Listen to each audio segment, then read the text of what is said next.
अध्यात्म विज्ञान कोई धर्म या संप्रदाय नहीं है, ये स्पिरिचुअल साइंस है जो कुदरत के कानून पर आधारित है।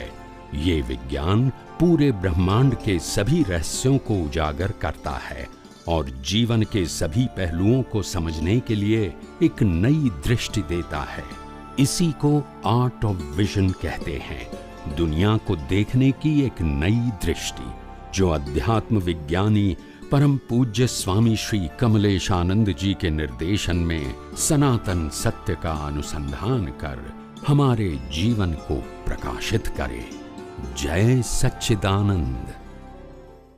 ज्ञान एटले अनुभव, ज्ञान एटले श्रद्धा नहीं। શું કીધું? આટલા અવતારો ધર્મમાં શેમાંથી કાઢ્યા? કે કોઈએ રામ ઉપર શ્રદ્ધા કરી, કોઈએ કૃષ્ણ ઉપર કરી, કોઈએ મહાવીર ઉપર બી કહી ને કે ભગવાન તું કરે ખરો, એનાથી આટલા વર્ષો ગયા ને, આટલા અવતારો ગયા ને। હવે શ્રદ્ધાથી નથી જીવવું, સિદ્ધાંતથી જીવવું છે। સિદ્ધાંત એટલે જેમ છે તેમ। શ્રદ્ધાથી તો આટલા અવતારો કાઢ્યા, દાડા વળે નહીં, ખ્યાલ આવ્યો? એટલે શ્રદ્ધાથી નથી જીવવું, સિદ્ધાંતથી જીવવું છે। ભગવાન આપે જે જ્ઞાન આપ્યું, દાદા ભગવાન, એનાથી અમારી દ્રષ્ટિ એવી પ્રાપ્ત થાય કે આ જગતનું સનાતન સત્ય શું છે એ અમે સમજી શકીએ। વ્યવહાર સત્ય નહીં, શ્રદ્ધાનું સત્ય નહીં, માનેલું નહીં, હકીકતનું સત્ય। એ શ્રદ્ધા પ્રતિષ્ઠિત આત્મામાં જતી રહી, આપણે સિદ્ધાંત જોઈએ। એટલે શ્રદ્ધાને આધારે દાઢા નીકળે ખરા, વળે નહીં। રોટલા નીકળે પચાવી ન શકાય।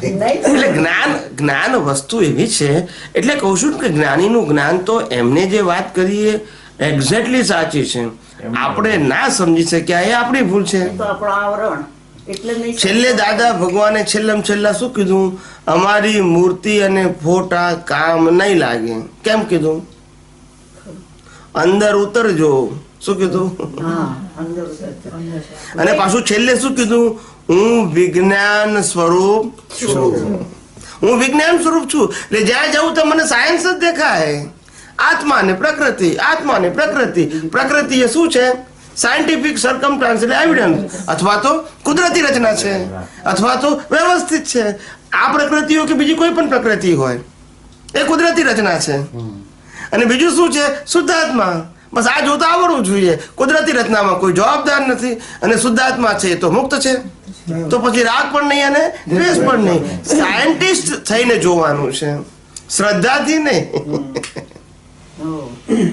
જ્યાં જીવ છે ત્યાં શિવ છે, જ્યાં પ્રકૃતિ છે ત્યાં પરમાત્મા છે, જ્યાં રિલેટિવ છે ત્યાં રિયલ છે।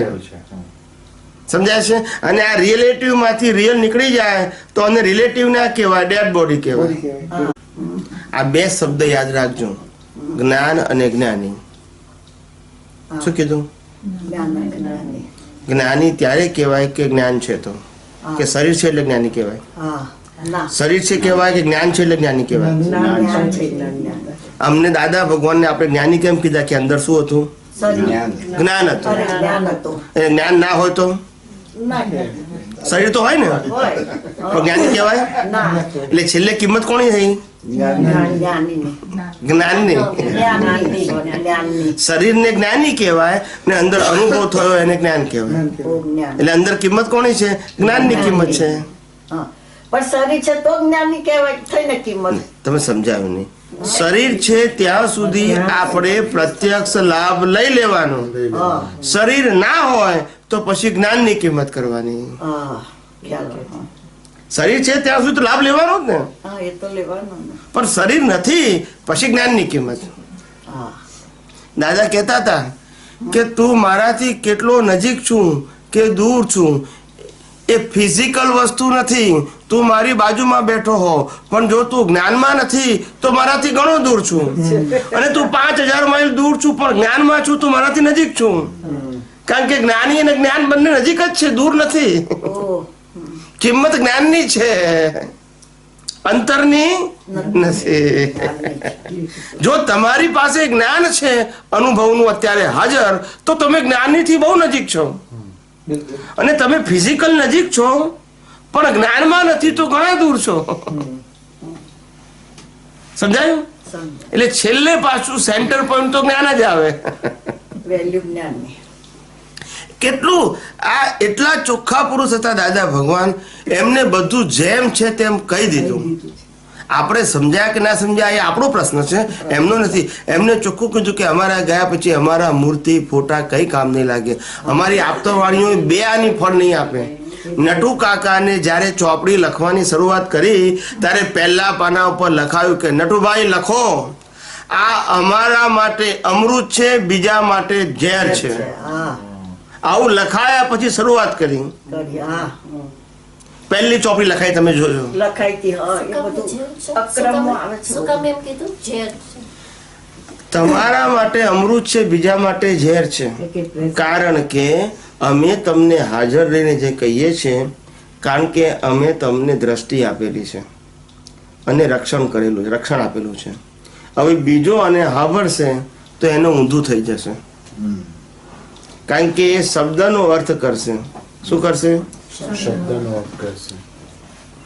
અને મેં તમને જે દ્રષ્ટિ આપી છે એ મર્મ માટે આપી છે. શાના માટે આપી છે? અને તમે અર્થ કરશો. અર્થ અને મર્મમાં બહુ આસમાન જમીનનો ફેર છે.